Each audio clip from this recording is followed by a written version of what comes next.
ஒரு வார்த்தையை நீங்க வாசிக்கும்படி கேட்டுக்கொள்கிறேன். சோத்திரம். ஏசியா புஸ்தகம் 21வது அதிகாரம் 6வது வசனத்தை எடுத்தவர்கள் வாசிக்கலாம். ஆண்டவர் ஏசாயா தீர்க்கதரிசியை நோக்கி இவ்விதமாக சொல்லுகிறார். நோக்கி, நீ போய் காண்பதை தெரிவிக்கும்படி ஜாமக்காரனை வை. அல்லேலூயா. ஏசாயா யார்? தீர்க்கதரிசியாக இருக்கிறான். இந்த தீர்க்கதரிசியை பார்த்து ஆண்டவர் சொல்லுகிறார், காண்பதை உரைக்கும்படிக்கு யாரை வைக்க வேண்டும் சொல்கிறார்? ஒரு ஜாமக்காரனை வை. காண்பதை அவன் சொல்லுவான், கண்டதையெல்லாம் சொல்ல மாட்டான், காண்பதை சொல்லுவான். விளங்குறவங்க அல்லேலூயா. 12ஆம் வசனம் பாருங்க.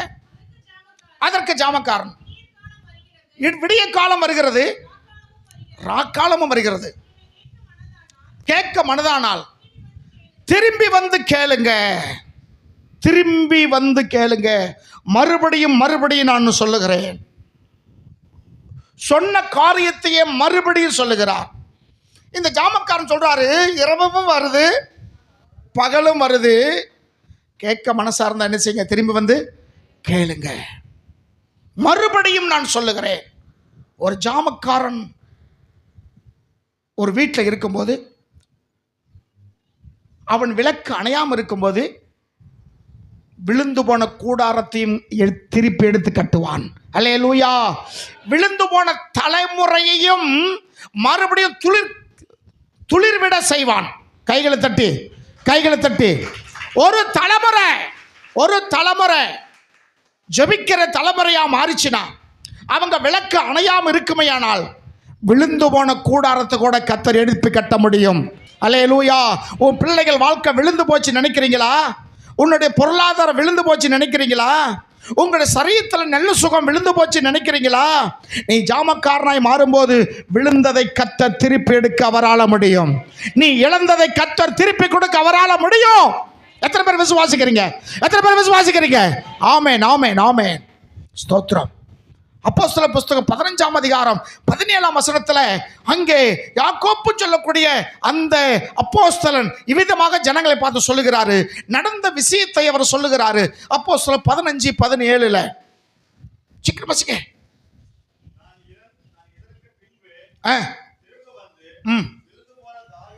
கவனிங்க, நான் திரும்ப வந்து விழுந்து போன தாவீதின் கூடாரத்தை மறுபடியும் எடுத்து கட்டுவேன். ஹல்லேலூயா. ஒரு தலைமுறை ஜாமக்காரனாய் மாறினாள். ஒரு குடும்பத்தில் ஒருவர் ஜாமக்காரனாய் மாறினாள்.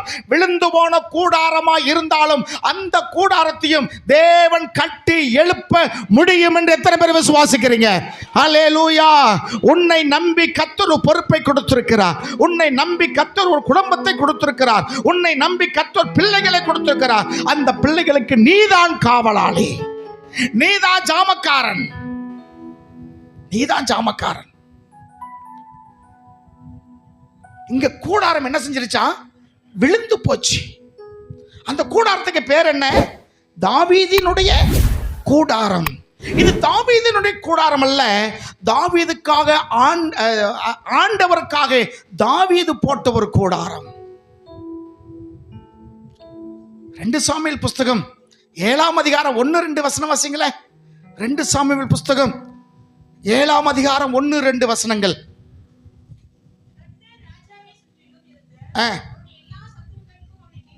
நீங்களாக்கி இளைப்பாறை. இப்ப தாவீது அவனுடைய பேக்ரவுண்ட் என்னவென்று தெரியும் உங்களுக்கு. தாவீது எப்படிப்பட்டவனாக இருந்தான்? தன் குடும்பத்திலே புறக்கணிக்கப்பட்டவனாக இருந்தான். எத்தனை பேருக்கு சொல்றது விளங்குது? தாவீது அவன் குடும்பத்தில் எப்படிப்பட்டவனாக இருந்தான்? புறக்கணிக்கப்பட்டவனாக மாத்திரமல்ல, மறக்கப்பட்டவனாக இருந்தான். அதனாலதான் அவர் அனுபவத்தில் சங்கீதத்தில் சொல்றாரு, செத்தவனை மறந்து போவது போல எல்லாராலும் நான் எப்படிப்பட்டிருக்கேன்? மறக்கப்பட்டிருக்கிறேன். செத்தவனை தான் என்ன செய்வாங்க? மறந்து போவாங்க. ஒரு 3 நாள் நினைச்சிருப்பாங்க, 15 நாள் நினைச்சிருப்பாங்க, மறந்துடுவாங்க. அடுத்த வருஷம் வந்தால் மறுபடியும் என்ன வரும்? சில பேர் சொல்லுவாங்க, சொப்பனத்தில் வந்தார், கனவுல வந்தார், கடவுள் வந்து டுயட்லாம் பாடிட்டு போனார், அப்படிலாம் சில பேர் என்ன சொல்லுவாங்க? சொல்லுவதை கேட்டுக்கிறோம். செத்தவனை மறந்து போவது போல நான் உயிரோடு இருக்கிறேன், எல்லாராலும் நான் மறக்கப்பட்டிருக்கிறேன் என்று அந்த பழைய நினைவுகளை அவர் சொல்லுகிறத பார்க்கிறோம். உயிரோடு தான் இருக்கிறேன், ஊரல்ல உலகம் அல்ல, என் குடும்பத்தாரால நான் மறக்கப்பட்டிருக்கிறேன். நான் எளிமையும் சிறியும் ஆனவன், கர்த்தரோ என் மேல கண்ணோக்கமாய் இருந்தார். ஹல்லேலூயா. ஐயா, நான் சிறியவன் எளியவனாய் இருக்கிறேன், ஆனா கர்த்தர் என் மேல் கண்ணோக்கமா இருந்தார். எல்லாராலும் மறக்கப்பட்டவர் இருந்தாலும் கர்த்தர் என் மேல் நினைவா இருக்கின்றார். அதான் வேத சொல்ற சங்கீதத்துல, கர்த்தர் என் மேல் நினைவா இருந்தார். மறக்கப்பட்டவன். தன் சகோதரமாரெல்லாம் இராணுவத்தில் இருக்கும்போது இவனை ஆடுமைக்கு அனுப்பிட்டார்கள். எந்த தாவீதை ஒதுக்கினார்களோ அந்த தாவீதை கொண்டே தேசத்துக்கு ஒரு ரட்சிப்பு வந்தது. அல்லேலூயா. இன்னைக்கு உன் குடும்பத்தாரால நீ ஸ்தோத்திரம் புறக்கணிக்கப்பட்டு இருக்கலாம், உன் குடும்பத்தாரால நீ பகைக்கப்பட்டு இருக்கலாம், உன்னோட குடும்பத்தினால நீ வெறுக்கப்பட்டவளாய் காணப்படலாம். இன்னைக்கு சொல்லுகிறேன் சகோதரியே, சகோதரனே, உன் உள்ளம் கலங்கி கொண்டிருக்கிறது, உன் உள்ளம் வேதனைப்பட்டு கொண்டிருக்கிறது. என் குடும்பம் என்னை புரிந்து கொள்ள மாட்டேங்கிறார்கள், என் குடும்பத்துக்காக நான் உழைக்கிறேன், அதை ஏன் அவர்களுக்கு தெரியவில்லை? என் பிள்ளைகளுக்காக நான் உழைக்கிறேன், நான் உழைக்கிற உழைப்பு ஏன் அவர்களுக்கு தெரியவில்லை? இன்னும் என்னை ஒரு அந்நியனை போல பார்க்கிறார்கள் நீங்க நினைக்கிறீங்களா? ஆண்டவர் நீ பட்ட பாடுகள் ஒன்றும் அவர் மறக்கிறவர் அல்ல. மனம் மாறுவதற்கு அவர் மனிதன் அல்ல, தேவன். உன் பிரயாசங்களை ஒரு நாள் அவர் கர்த்தர் மறக்க மாட்டார். இங்க சொல்லப்பட்டிருக்கிறது, அந்த தாவீதை கொண்டு வந்து சமஸ்த இஸ்ரவேலுக்கு என்னவாக்கினார்? ராஜாவாக்கினார். மனசவனை ஒதுக்கலாம், தேவன் உன்னை கொண்டு வந்து உயர்த்திட்டார்னா அந்த உயர்வை யாருனாலும் தடுக்க முடியாது. கைகளை தட்டி உன்னுடைய உயர்வை இன்னைக்கு தடுக்கணும்னு நினைக்கிறாங்களா? உன்னுடைய முன்னேற்றத்தை தடுத்து நிறுத்த நினைக்கிறாங்களா? தேவன் நினைச்சிட்டார்னா எந்த சக்தி உன்னை தடை பண்ண முடியாது. அவர் உன்னை உயர்த்தே ஆவார். யோவான் சுவிசேஷத்தில் பார்க்கிறோம், நான் பூமியில உயர்ந்திருக்கும் போது உங்களை எல்லாம் என்னிடத்தில் என்ன செய்வேன்? இழுத்து கொள்ளுவேன். இப்போ ராஜாவா வந்துட்டாரு. வந்த உடனே இவனுக்கு ஒரு எண்ணம் வருது, தேவனுடைய உடன்படிக்கை பெட்டி எங்க இருக்கு? வேறொரு இடத்துல இருக்கு, நான் கொண்டு வர வேண்டும் என்று சொல்லி அவன் கொண்டு வருகிறான். கொண்டு வந்தான் இல்லையா? ஆடல் பாடல் சந்தோஷமாய் டான்ஸ் ஆடிட்டு வர்றான். வரும்போது அவருடைய மனைவி சவுலுடைய மகா, சவுல் ராஜா, அவளுடைய மகளா இருக்கிறனால இவன் நினைச்சா நம்ம அப்பா பெரிய கெட்டிக்காரன்னு. இவங்க அப்பாவும் ஒரு நாளைக்கு கழுதை தேட போன ஆளுதான். என்ன தேட போனவன்? கழுதை தேட போனவன். அவன் சொல்றான், பென்னிமின் கோத்திரத்துல என் குடும்பம் சிறிய குடும்பம் ஐயா, என்னை ராஜாவாக அபிஷேகம் பண்ண நினைக்கிறீங்களே அப்படி சொல்லி ஓடி ஓடி ஒளிஞ்ச ஆளுதான் இந்த சவுல். இவன் ராஜாவாக வந்த பிறகு இவள் மகள் நினைக்க, நம்ம ஆரம்பத்திலேருந்தே நம்ம ராஜாவை தான் போல் இருக்கு, ஆரம்பத்திலேருந்து நம்ம பெரிய பணக்காரங்க தான் போல் இருக்கு, ஆரம்பத்திலேருந்தே நம்ம பெரிய ஆள் தான் நினைக்கிறோம். இந்த அம்மா நினைச்சிருச்சு. தாவீது அந்த உடன்படிக்கை பெட்டி வரும்போது அவன் ஆடல் பாடல் சந்தோஷத்தோட மகிழ்ச்சியோடு வருகிறான். எல்லாம் ஆசீர்வதிச்சு அனுப்பிட்டான். வீட்டுக்கு வந்தோடனே அந்த அம்மா சொல்றாங்க, இன்னைக்கு ராஜா ரொம்ப தான் பெருமைப்பட்டார், ராஜா ரொம்ப தான் என்ன, அவங்களுக்கு உண்டான ஒரு பாணி இருக்குல்ல அப்படி சொல்லுவாங்க, இந்த இது இப்படி போயிட்டு வரும், ரொம்ப தான் ராஜா இன்னைக்கு மகிமைப்பட்டார். என்னம்மான்னு சொல்லி கேட்டா, ராஜா நீங்க எவ்வளவு பெரிய ஆளு, 12 கோத்திரத்துக்கு நீங்க தான் ராஜா, சட்டை இல்லாம ஆடிக்கிட்டு வர்றீங்களே. இந்த அம்மா கண்ணு பாருங்களேன், தேவனோட உடன்படிக்கை பெட்டி மேல இந்த அம்மா ஞாபகம் இல்லை. தேவனுடைய பெட்டி தனால் கழிச்சு ஊருக்கு வருதே என்ற அந்த சந்தோஷம் அவங்களுக்கு இல்லை. இந்த அம்மா கண்ணெல்லாம் எங்க இருந்துச்சு? புருஷன் மேலேயே இருந்துச்சு. என் புருஷன் தான் எனக்கு மட்டும்தான். அத்தனை பேர் ஆடி பாடி மகிழ்ச்சியோடு வர்றாங்க. அந்த மகிழ்ச்சியில இந்த அம்மா என்ன செய்யல? பங்கெடுக்கவில்லை. விளங்குதான் சொல்றது உங்களுக்கு?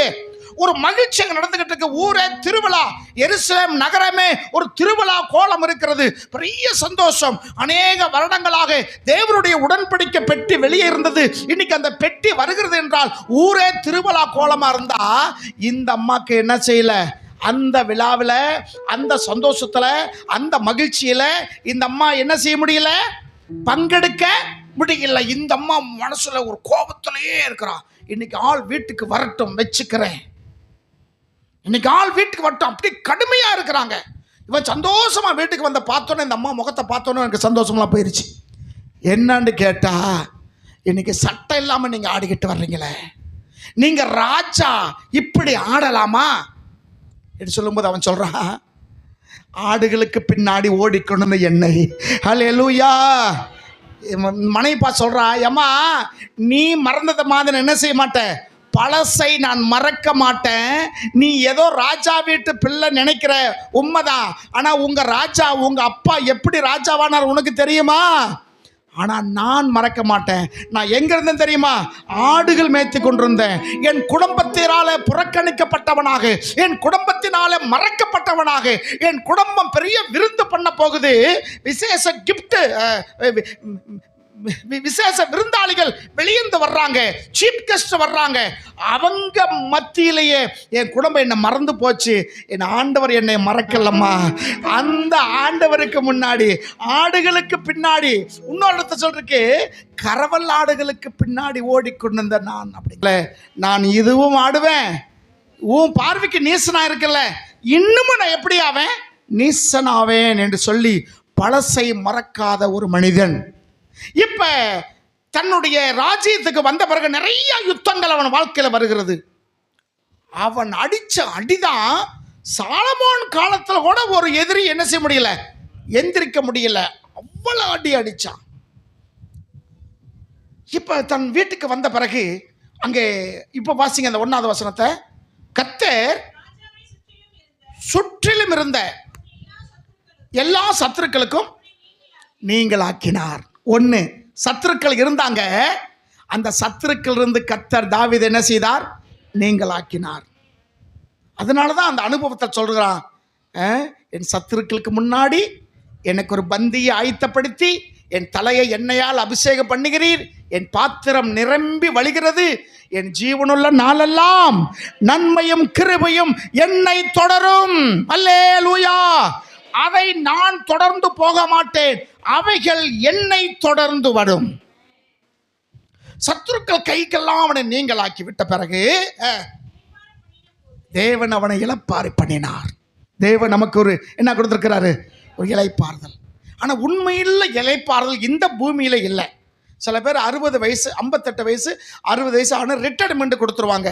இது இனிமேல் என்ன செய், நீ போய் ரெஸ்ட் எடுத்துக்கன்னு சொல்லி அவங்க வீட்டில் என்ன செய்ய முடியும், இருக்க மாட்டாங்க. ஏதோ ஒரு வேலைக்கு போயிடுவாங்க. ரிட்டையர்ட் ஆனாலும் ஒரு வாட்ச்மேன் வேலைக்காச்சும் போயிடுவாங்க. ரொம்ப வசதி படைத்தவர்கள் என்ன செய்ய மாட்டாங்க, சம்பாதித்த பணம் செலவு செய்வதற்கு புண்ணிய ஸ்தலங்கள் பிரயாணம் போயிடுவாங்க. என்ன ஸ்தலங்களுக்கு, புண்ணிய ஸ்தலங்களுக்கு. ஏன்னா இந்த 58 வயசு அவன் செஞ்ச காரியமெல்லாம் நிவர்த்தி பண்ணுறது அப்படின்னு நினைக்கிறது. இப்படி போனால் என்னுடைய பாவ நிவர்த்தி ஆகும் என்ற அந்த நினைப்பில் புண்ணிய ஸ்தலங்களுக்கு என்ன செய்வாங்க, அவங்களை கூட்டி போவாங்க. நமக்கு ஒரு இளைப்பாறுதல் இந்த பூமியில் இல்லவே இல்லை. இந்த பூமியில் இருக்கா இளைப்பாறுதல், இருக்கா? இல்லை. எங்க இருக்கு இளைப்பாறுதல்? ஆமா, அங்கதான் நமக்கு இளைப்பாறுதல். 6 நாள் வேலை செய்யணும், 7 நாள் ஓய்ந்திருக்குன்னு சொல்றாங்கல்ல. 6 நாள் என்ன செய்யணும், 7வது நாள் ஓய்வு நாள், அந்த நாள் பரிசுத்தப்படுவதாக அப்படின்னு சொல்லுவாங்க. ஓய்வு நாள்னா நமக்கு ஓய்வு இல்லை. ஆண்டவர் 6 நாள் இந்த உலகத்தை சிருஷ்டித்தார், 7வது நாள் ஓய்ந்திருந்தார். அந்த நாளை ஆண்டவர் ஆசீர்வதித்தார். உங்களுக்கு எனக்கு ஓய்வு நாள் இல்லை, நமக்கு அந்த நாளும் வேலை நாள் தான். 6 நாள் உலகத்துக்கு வேலை செய்கிறீங்க, 7வது நாள் கடவுளுக்கு ஒளி செய்கிறீங்க. அல்லேலூயா. ஸ்தோத்திரம் சொல்கிறீங்க, பலி செலுத்துறீங்க, அது ஒரு வேலை தானே. ஸ்தோத்திரம். கர்த்தருக்காக அந்த நாளை செலவு செய்ய வேண்டும். நமக்கு இளைப்பாறுதல் இந்த பூமியில் நமக்கு இல்லை, நமக்கு இளைப்பாறுதல் அங்கே தான். ஏன்னா ஸ்தோத்திரம் எபிரியரில் பார்க்குறோம், பின்னும் ஒரு நாளை குறித்து சொல்லுகிறார். இந்த நாள் இளைப்பாறுதல் நாளாக இருந்தால் அந்த நாளை சொல்லியிருக்க மாட்டார். நமக்கு இனிமேல் வருகிறது என்று சொல்லி பவுல் அங்கே சொல்லுகிறத நம்ம பார்க்குறோம். அருமைக்குரியவர்களே, இங்கே இளைப்பாற பண்ணினதுனால இவனுக்குள்ள என்ன வருது பாருங்க. பசுங்க, தன் வீட்டிலே அவன் ரெஸ்ட் எடுத்து கொண்டு இருக்கையில் ராஜா தீர்க்கதரிசியாகிய நாத்தானை நோக்கி, நாத்தான் இவனுடைய நண்பன், அவன் தீர்க்கதரிசியாக கர்த்தர் அவனை வேறு பிரித்திருந்தார். இந்த நாத்தான் ஆகிய நண்பனை தீர்க்கதரிசியாக கூப்பிட்டு தன் மனசுல உள்ள காரியத்தை சொல்லுகிறான்.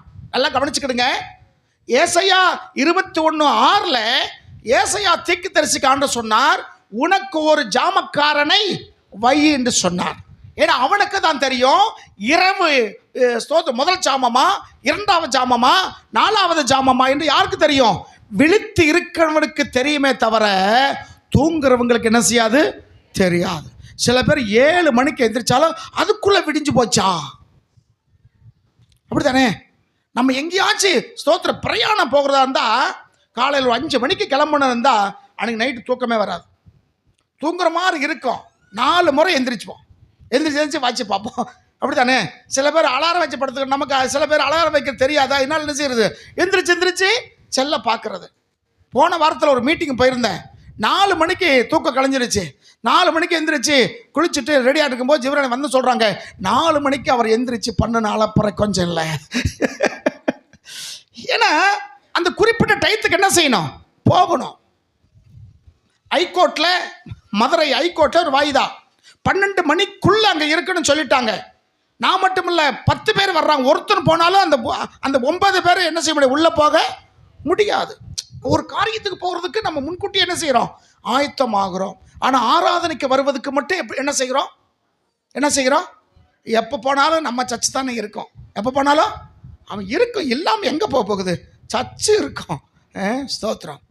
இங்கே இளைப்பாறுன பண்ண பிறகு தன் மனதில் இருக்கிற காரியத்தை தாவீது நண்பனாக தீர்க்கதரிசி நாத்தானை கூப்பிட்டு சொல்லுகிறான். பாருங்க தீர்க்கதரிசிய, நான் எந்த வீட்டில் கூட இருக்கிறேன்? கேதுரு மரம் பண்ணோம். எவ்வளோ இன்னைக்கு அதுக்கு என்ன, இன்னைக்கு அந்த மரங்கள் இருக்கான்னு தெரியல. ஏன்னா ஸ்தோத்திர மரங்களில் வந்து புலங்குறவங்களுக்கு தெரியும். நமக்கு தெரிஞ்சதெல்லாம் ஈட்டி, தேக்கு, வெண்தேக்கு, செம்மரம், சந்தன மரம், கோங்கு. ஒரு தம்பி சொன்னா, நான் ஆசைப்பட்டு மாமா பர்மா தேக்கு போட்டு வச்சுருந்தேன், ஒரு படுபாய் வந்து இடிச்சிட்டு போயிட்டான். கதவை உடைச்சிட்டு பர்மா தேக்கு. அழுதுருக்கான். அந்த கதவை இடிக்கப்பட்ட சொன்னவொடனே அவன் எங்கேயோ இருக்கிறான், அழுதுட்டேன் அப்படியே. ஏன்னா அவளை கஷ்டப்பட்டு அவளை பிரியமா அந்த கதவை செஞ்சு வச்சிருந்துருக்கிறான் பர்மா தேக்கில். இதை விட விலையேற பெற்ற மரம் தான் கேதுரு மரம். ஏன்னா அவன் ராஜா. நான் இருக்கிற வீடு நல்ல சொகுசா இருக்கிறேன். கேதுரு மரங்களால் கட்டப்பட்ட மச்சுப்பாவைப்பட்ட இடத்துல நான் வாழ்ந்து கொண்டு இருக்கிறேன். ஏன்னா நான் ராஜா. சரிங்களா? சொல்லிட்டு சொல்றாரு, தேவனுடைய பெட்டி இதான் கூடாரம். அப்போஸ்தலர் 15:17 பார்த்தோம் இல்லையா? தாவீதுடைய கூடாரம் விழுந்து கிடந்தாலும் மறுபடியும் என்ன செய்வேன்? எடுத்து கட்டுவேன்னு சொல்லி. எந்த கூடாரம்னா தாவீது கூடாரம் அல்ல, ஆண்டவருக்காக தாவீது போட்ட கூடாரம். ஏனென்றால் இவன் ராஜா. இவன் கூடாரத்தில் இருக்கிறதுக்கு வாய்ப்பு இருக்கா? இல்லை. இவன் ராஜா. கேதுரு மரங்களால் செய்யப்பட்ட அந்த அருமையான அந்த ஆடம்பரம் வீட்டிலே அவன் அமர்ந்து கொண்டு இருக்கிறான், படுத்து கொண்டு இருக்கிறான். படுக்கும்போது அப்படியே சில பேர் பார்த்தீங்கன்னா படுத்திருப்பா, அப்படியே பார்ப்பாங்க அவங்க செஞ்சு வச்ச வேலையெல்லாம், அந்த டெக்கரேஷன், அந்த காரியங்கள் எல்லாம் அவங்களுக்கு இருக்கிற காரியத்தை பார்ப்பாங்க, பார்த்து சந்தோஷம் அடைவாங்க.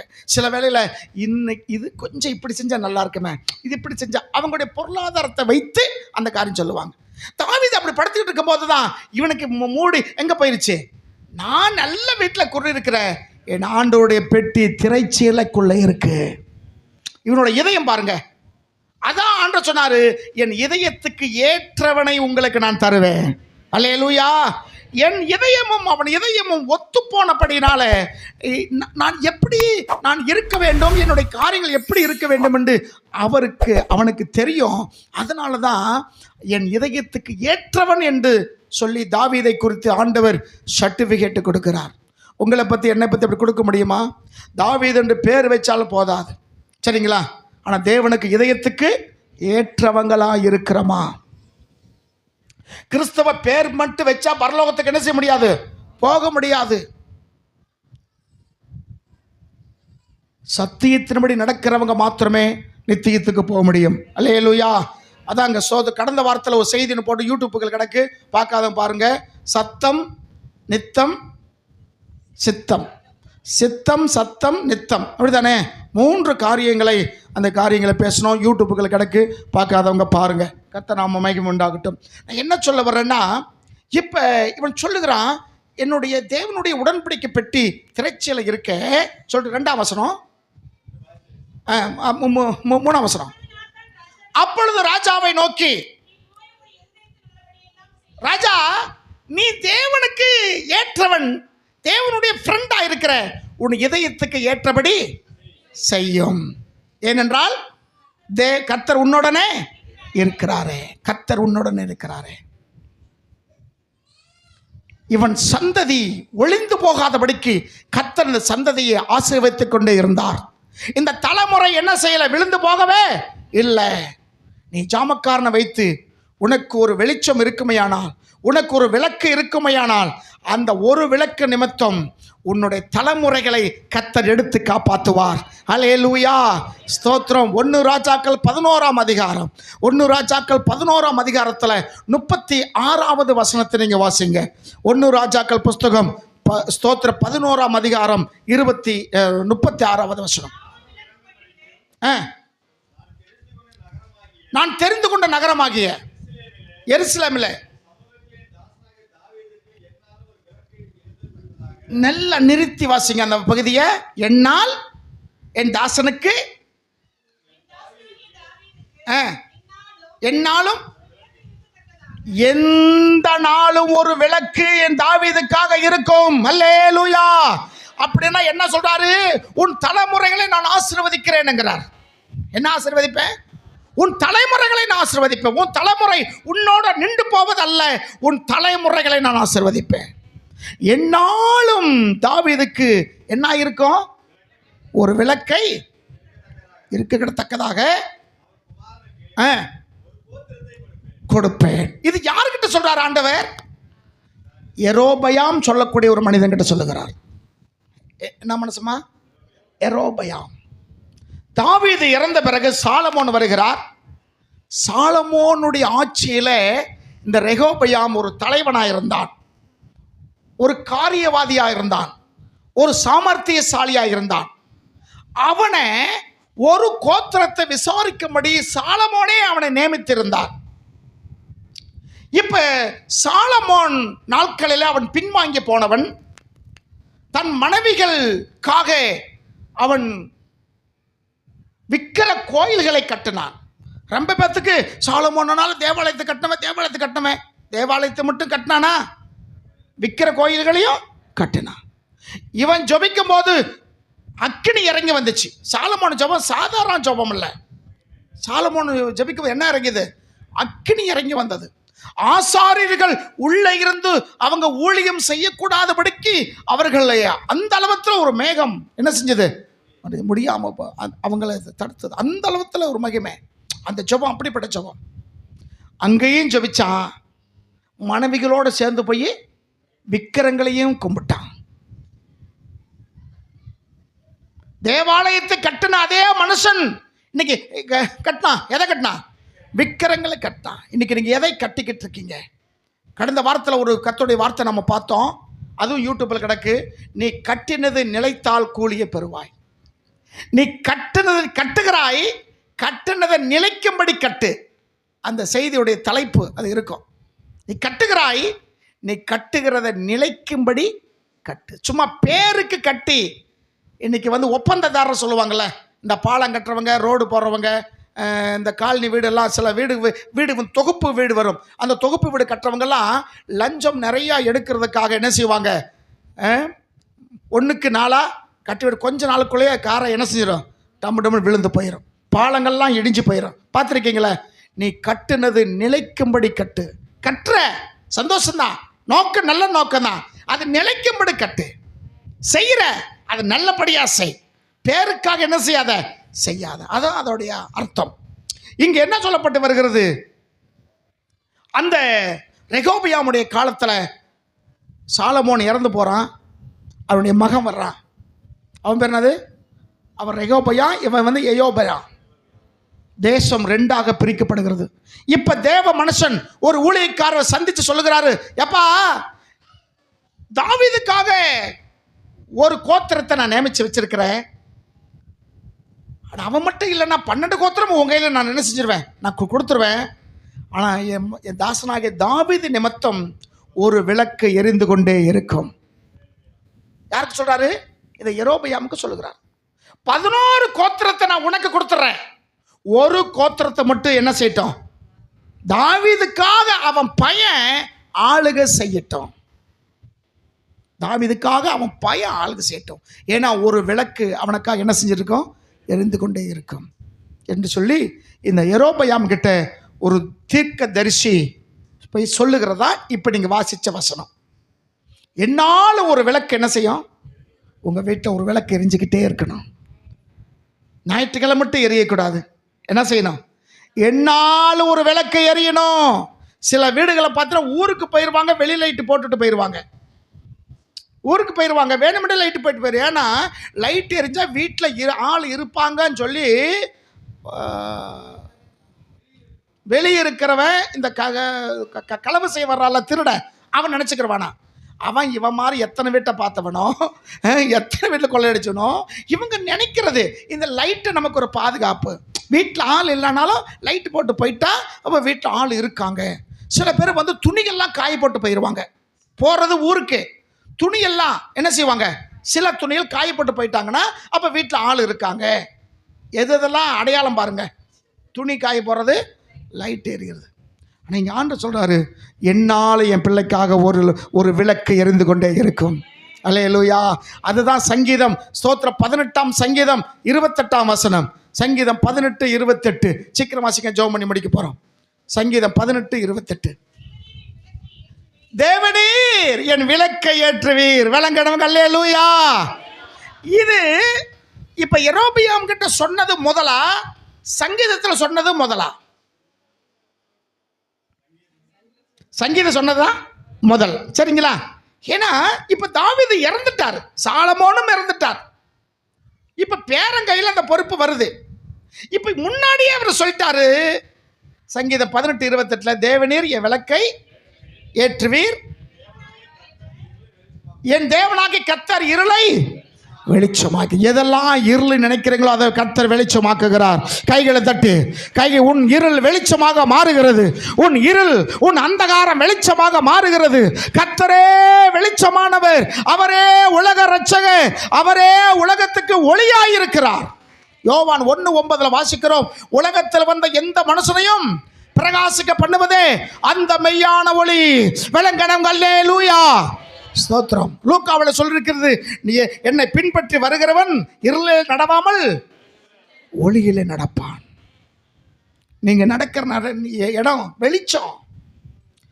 தாவீது சொல்றான், என் விளக்கை எரியும்படி செய்ய ஆண்டவரே, என் விளக்கு என்னோட அணைஞ்சு போகக்கூடாது ஆண்டவரே, என்னுடைய விளக்கு என் காலத்தில் அணைஞ்சு போகக்கூடாது, என் விளக்கு எரியணும். இந்த வார்த்தை ஆண்டவர் நினைவு கூர்ந்துதான் யெரொபெயாம் சொல்றாரு, தாவீதுக்காக ஒரு விளக்கு எரிந்து கொண்டே இருக்கும். ஆண்டவர் நம்ம சொல்றத ஒரு நாள் அவர் மறக்கிறது இல்லை. ஆனா அவர் சொல்றத நிறைய நாம மறந்துடுறோம். ஆமா இல்லைங்களா? போன வாரம் என்ன செய்தி கேட்டீங்கன்னு கேட்டால் எத்தனை பேர் சொல்ல முடியும் உங்களால்? அந்த செய்தி முழுசாக நான் கேட்க போகிறதில்ல. அதோடைய சாராம்சம் என்ன, அதோடைய அந்த செய்தி கொண்டு வந்த நோக்கம் என்ன என்று கேட்டால் எத்தனை பேர் சொல்ல முடியும்? கை தூக்குங்கன்னு சொன்னால் சொல்ல போகிறதில்ல. நான் இன்னைக்கு எத்தனை பேருக்கு ஞாபகம் இருக்கு? மாறிய பார்க்குறீங்களே. யாக்கோப்பு என்ன செய்தான்? Very good. யாக்கோப்புடைய தத்தளிப்பு, தவிப்பு. நிறைய பேர் உள்ளங்களை கத்தல் பேசினார். செய்தி கேட்பது முக்கியமல்ல, அந்த செய்தி ஒரு தாக்கத்தை உண்டாக்க வேண்டும். அல்லேலூயா. எத்தனையோ வேலைகள் விட்டுட்டு இங்க வந்திருக்கிறீங்க. அறிவிக்கிற சகோதரர் அருணெல்லாம் வந்திருக்காரு. ஃபாரின்ல வந்திருக்காரா, பெங்களூர் வந்திருக்காரா, கேரளா வந்திருக்கா, எனக்கே தெரியல, வந்திருக்கிறாரு. எங்க வந்திருக்கீங்க அருண? அபுதாபியிலிருந்து வந்திருக்கிறார். காலேப்பு காணா? அம்மா காலேப்பு தோட்டத்தில் இருக்கிறார். காலேப்பு தோட்டக்காரர். கர்த்தர் நல்லவர். நான் என்ன சொல்ல வரேன்னா, செய்தி கேட்பது முக்கியம் அல்ல, அந்த செய்தி ஒரு தாக்கத்தை உண்டாக்க வேண்டும். ஒரு பாதிப்பு நமக்குள்ளாக வரணும். வந்தாதான் அந்த செய்தியுடைய காரியங்கள் தெரியும். சும்மா வந்தோம், பாட்டு படித்தோம், கைத்தட்டுவது முக்கியம் அல்ல, காணிக்கப்படுவது முக்கியம் அல்ல, பாட்டு பாடுவது முக்கியம் அல்ல. கர்த்தருடைய வார்த்தை ஒரு தாக்கத்தை நமக்கு உண்டாக்குதா? கடந்த வாரம் தான் பார்த்தோம், யாக்கோப்புடைய தத்தளிப்பு, அவனுடைய தவிப்பு, எந்தெந்த நேரத்தில் அவனுடைய உள்ளம் தத்தளிச்சது என்று கடந்த நாட்களில் நம்ம பார்த்தோம். ஆமாம் இல்லைங்களா? இப்போ சொல்கிறாரு, என் தாவீதுக்காக ஒரு விளக்கு எரிஞ்சுக்கிட்டே இருக்கும்பா. என் தாவீதுக்காக ஒரு விளக்கு எரிஞ்சுக்கிட்டு இருக்கோம். அதனால தான் அவன் ஒரு சின்ன ஜெபம் பண்ணுறாரு. அதுலேயே 2 சாமுவேல் 7ஆம் அதிகாரம் 29ஆம் வசனம் வாசிங்க. 2 சாமுவேல் 7:29. ஒரு 2 பேருடைய ஜெபத்தை மட்டும் பார்த்துட்டு நாம் விட்டுருவோம். இப்பொழுதும் அடியானுடைய வீடு என்றைக்கும் உமக்கு முன்பாக நிற்கும்படி அதை ஆசீர்வதித்தருளும். அல்லேலூயா. என்ன செய்யுங்க? ஆசீர்வதித்தருளுங்க. ஆண்டவர் சொன்னா, இவர் சொன்னா, என் ஆண்டவருக்காக நான் ஒரு வீடு கட்டுறேன். ஏன்னா அவரோட வீடு எங்க இருக்கு? நான் வந்து கேதுரு மரத்தினால் போடப்பட்ட வீட்டில் இருக்கிற ஆண்டோடைய பெட்டி எங்களுக்கு திரைச்சல் இருக்கு. அதனால நான் ஒரு ஆலயத்தை கட்ட போறேன். என் ஆண்டவர் பெரியவராக இருக்கிறபடினாலே அவருக்கு பெரிய ஆலயத்தை நான் கட்டுவேன். 35,000 டன்னு தங்கம் கொடுத்தானா கோயில் கட்டுறதுக்கு. எவ்வளவு? 35,000 டன்னு. வெள்ளிக்கெல்லாம் கணக்கே இல்லை, இரும்புக்கு கணக்கு இல்லை. இதையும் போகாம மற்ற நாடுகளிலிருந்து நிறைய நன்கொடை என்ன செய்தார்கள்? அனுப்பினாங்கன்னு பார்க்குறோம். ஏன்னா அவனுக்கு தெரியும் என் ஆண்டவர் பெரியவர். நீங்கள் நம்ம ஆட்களை பார்த்தீங்கன்னா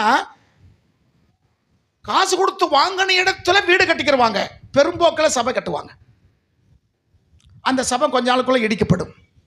இடிக்கும் போது நமக்கு கண்ணீர் வரும், ஐயோ ஆலயத்தை இடிக்கிறாங்களேன்னு. விளங்குதா? நிறைய இடங்கள்ல என்ன செய்கிறாங்க? பெரும்போக்கு இடத்துல தான் வீடு சர்ச்சு கட்டுறாங்க. பிரியா கொடுத்த இடத்துல தான் என்ன கொடுக்குறாங்க? சர்ச்சு கட்டுறாங்க. இவன் பெரும் விலைக்கு அந்த இடத்தையே வாங்குறான். பெரும் விலைக்கு அந்த இடத்தையே வாங்கி என் தேவன் இருக்கிற வீடு பெரிய வீடு. அவனுக்கு அவ்வளோ ஆசை. அப்படிலாம் கட்டணும் இப்படிலாம் கட்டணும்னு சொல்லும்போது இப்போ நாத்தானும் தாவீதும் பேசிக்கிட்டாங்க. நான் ஆண்டவருக்காக ஒரு கோயில் கட்ட போகிறேன்னு சொன்னேன்னு. ஏப்பா நீ தான் ஆண்டவர் உன் இதயத்தில் இருக்கிறார், உன் விருப்பப்படி செய்வார்ல, நீ செய்ப்பான்னு சொல்லி அவன் போய் தூங்கிட்டான். தாவீது தூங்கலை. எப்படி கட்டணும், என்ன கட்டணும், எப்படிலாம் பில்லர் வரணும், எப்படிலாம் அழகப்படுத்தணும், எப்படிலாம் பண்ணணும், அவனுக்கு என்ன இல்லை? தூக்கமே இல்லை. காலையில் வந்து நிற்கிறான் நாத்தான்வேல். வந்து நின்று சொல்கிறான், ஆண்டவர் சொன்னாருப்பா நீ கட்டக்கூடாதுன்னு. எப்படி இருக்கும் மனசு? நைட்டெல்லாம் தூக்காம ஒரு பிளான் போட்டுக்கிட்டு இருந்தான். காலையில் போன நண்பன் திரும்பி வந்து ஆண்டவர் நைட்டு என்கிட்ட பேசிட்டாரு, என்ன நல்லா தூங்குனதுனால தான் பேசியிருக்கிறார், அப்படி தானே? அவன் என்கிட்ட பேசிட்டாரு, நீ கட்டக்கூடாது. ஏன்? உன் கை நிறைய ரத்தம் சிந்திருக்கு, நீ கட்டாத, உனக்கு ஒரு பயம் பிறப்பான். அல்லேலூயா. உன்னுடைய விளக்கு அணைஞ்சு போகவே. ஏன்னா இவனுக்கு 7 பொண்டாட்டிங்க, நிறைய பிள்ளைகள், 15 பிள்ளைகளுக்கு மேலே இருக்கிறாங்க. ஆமாம் இல்லைங்களா? 15 பிள்ளைகளுக்கு மேலே இருக்கிறாங்க. அது முன்னாடி வரவே அம்மோன், அவன் தான் ராஜாவா வரணும், அவன் வரல. அதுக்கு பிறகு ஒருத்தன் அப்சலோம். இந்த சாலமோனை கர்த்தர் தேர்ந்தெடுத்தார். இது ஒரு பெரிய செய்தி. ஏன்? மூத்தவன் ராஜா தகப்பன் இறந்து போனால் அந்த சாணத்துக்கு யார் வரணும்? மூத்த பையன் வரணும். மூத்த பையன் அம்மோன், அவன் ராஜாவா ஆக முடியல. அதுக்கு பிறகு ஒருத்தர் இருக்கிறான். அதுக்கு பிறகு அப்சலோம் இருக்கான், அழகுள்ளவன். தாவீது எப்படிப்பட்டவன்? சிவந்த மேனி உள்ளவன், அழகுள்ளவனா இருந்தான். அழகுள்ளவனுக்கு பிறந்தா அவங்க எப்படி பிறந்திருப்பாங்க? ஆமாம், மெச்சுக்கொள்ளுகிற அளவத்தில் இருந்தான். ஆமாம், அவ்வளோ அழகுன்னா அழகு. அப்சலோம் அவ்வளோ பெரிய அழகு, நல்ல சுல்லாப்பு உள்ளவன், சுறுசுறுப்பு உள்ளவன். அவன் தான் ராஜாவை என்ன செஞ்சிருக்கணும்? வந்திருக்கணும். அவனும் வரல. இவனெல்லாம் கட்டின மனைவிகளுக்கு பிறந்தவங்க. சாலமோன் யாருக்கு பிறந்தா?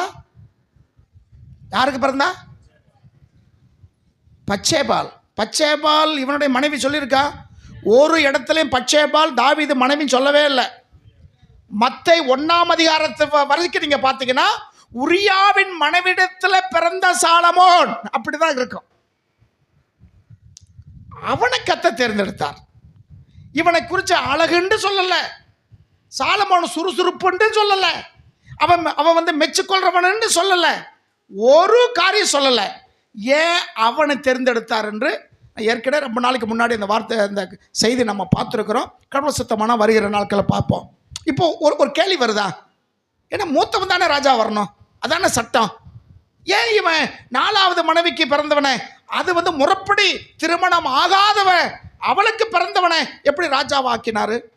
சாலமோனு கிட்ட ஆண்டவர் ஏன் அவளை பிரியமா இருந்தாரு? அதெல்லாம் இன்னொரு நாள் என்ன செய்வோம், பார்ப்போம். சரி, இப்போ ஆண்டவர் சொல்லிட்டாரு, நீ கட்டாத, உனக்கு ஒரு மகன் பிறப்பான் சாலமோன், அவன் கட்டுவான், அவன் யாரோடைய சண்டைக்கு என்ன செய்ய மாட்டான், போக மாட்டான், அவன் கட்டுவான்னு சொல்லிட்டார். சொன்ன பிறகு ஆண்டவர் சொல்றாரு, நான் உனக்கு ஒரு வீட்டை கட்டுவேன். ஹல்லேலூயா. தாவீதே, நீ எனக்காக ஒரு ஆலயத்தை கட்டணும்னு நினைச்சீங்கல்ல, உன் எண்ணத்தை நான் பாராட்டுறேன். இப்போ நான் சொல்றேன், உனக்கு ஒரு வீட்டை நான் கட்டுவேன். 2 பேரும் எப்படி பேசிக்கிறேன் பாருங்க. நான் உனக்கு கட்டுறேன், இல்லை இல்லை, முதல்ல நீ உனக்கு நான் கட்டுறேன். ஆண்டோட இதயத்தை புரிந்து கொண்டால், நீ ஆண்டவருக்காக எதை செய்யாயோ அதை கர்த்தர் 100 எத்தனையா திருப்பி செய்கிறவர். அல்லேலூயா. வேதம் சொல்லுது, நீங்கள் எதை செய்தாலும் அது மனிதனுக்குன்னு செய்யாமல் கர்த்தருக்கென்று என்ன செய்யுங்க. என் பேரை சொல்லிட்டு ஒருத்தர் வர்றான், அவனுக்கு 1 டம்ளர் தண்ணி நீ கொடுத்தாலும் சரி, அவங்கள்ட்ட எதிர்பார்க்காத, அதுக்கு பலனை நான் கொடுப்பேன். அவனுடைய கிரிகைக்கு தக்க பலன் என்னோட கூட வருகிறது என்று வெளிப்படுத்தல வாசிக்கிறோம். அதனால நீ எனக்கு கட்டுறது இருக்கட்டுப்பா. இஸ்ரவேலிருந்து எகிப்திலிருந்து வரும்போது நான் யாருக்கையாவது சொல்லியிருக்கேனா? மோசே கிட்ட நான் சொன்னனா எனக்கு கோயில் கட்ட சொல்லி? இல்லை ஆரோனை கிட்ட சொன்னனா? அதுக்கப்புறம் ஜோசுவா கிட்ட சொல்லனா? அதுக்கப்புறம் நியாயாதிபதிகள் இருந்தாங்களே 15 நியாயாதிபதிகள், அவங்க கிட்ட யாருக்கிட்டையாச்சும் நான் சொன்னனா? உனக்கு முன்னாடி ஒருத்தர் தானே சவுல் சொல்லு ராஜா, அவங்ககிட்டயாச்சும் சொன்னனா? இல்லை. இப்போ உங்கள்கிட்டையும் நான் சொல்லலை. என் மேல் இருக்கிற பிரியத்து நிமித்தம் ஒரு ஆலயத்தை கட்டுன்னு நினைக்கிறேன். ஆனால் எனக்கு ஒரு பிரியம் இருக்கு, உனக்கு நான் ஒரு வீடு கட்டுவேன். அல்லேலூயா. இந்த வருஷத்தில் கர்த்தருக்கு பிரியமா நீங்க நடந்து கொண்டால், நீங்க இடிக்கப்பட்ட நிலைமையில் இருந்தாலும் தேவன் உங்க வாழ்க்கையில கட்டுகிறவராயிருக்கிறார். அல்லேலூயா. கர்த்தர் நாம மகிமையுண்டாகட்டும். அது 29 அவருடைய ஜெபம் பாருங்க. இப்போ வாசிங்க அந்த வசனத்தை.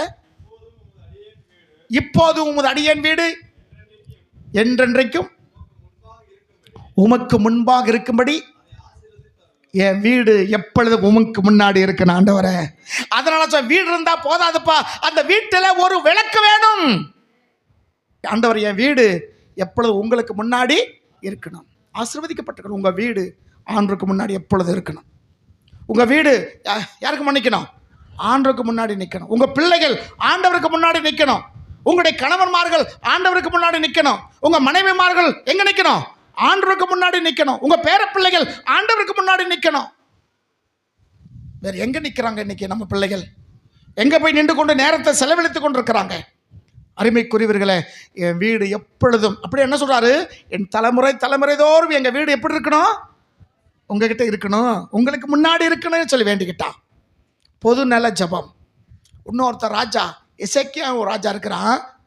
1 ராஜாக்கள் புஸ்தகம் 20ஆம் அதிகாரம் 17-18 வாசிங்க. 1 ராஜா 2 ராஜாக்கள் நினைக்கிறேன், எடுங்க சீக்கிரம் எடுங்க. இல்லை 17ஆம் அதிகாரம் 20ஆம் அதிகாரத்தில் 17ஆம் வசனம். நாட்கள் வரும், அதேதான். இந்த நாள் வரைக்கும் உன் பிதாக்கள் உன் வீட்டில் சேர்த்து வச்ச பொண்ணும் பொருள், தங்கம் வெள்ளி வைரடியம் பணம் லொட்டு லொசுக்கு, உங்களுடைய முற்பிதாக்கள் சேர்த்து வச்ச எல்லா சொத்தையும் ஒரு நாள் வரும். அந்த நாளில் நீ யாருக்கெல்லாம் இது கொண்டு போய் உன்னுடைய ஆடம்பரத்துக்காக காமிச்சியோ, இதை விளக்கம் சொல்லிடுறேன். எசேக்கியா ராஜா வியாதிப்பட்டிருக்கிறான். இவன் வந்து யூதாவை அரசாளுகிற நல்ல ராஜா. ஆரம்பம் நல்லா இருந்தது. ஆண்டவருக்காக பெரிய காரியங்கள் செய்தான். ஆண்டவரோடு நல்ல ரொம்ப நெருங்கி ஜெபிக்கிற மனிதனாக இருந்தான். இவனுக்கு ஒரு வியாதி வந்து போச்சு. யாருக்குமா? எசேக்கியாவுக்கு ஒரு வியாதி வந்து போச்சு. அந்த வியாதி வந்த உடனே அவன் படுக்கையில் கிடக்கிறான். தீர்க்கதரிசி ஆண்டவர் அனுப்புகிறார்.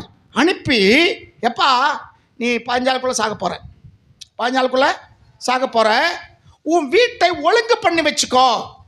ஏன்னா நீ ராஜாவா இருக்கிறபடினால நீ என்னென்ன செய்யணுமோ அது செஞ்சுக்கோ. என்ன சொல்ல வராரு?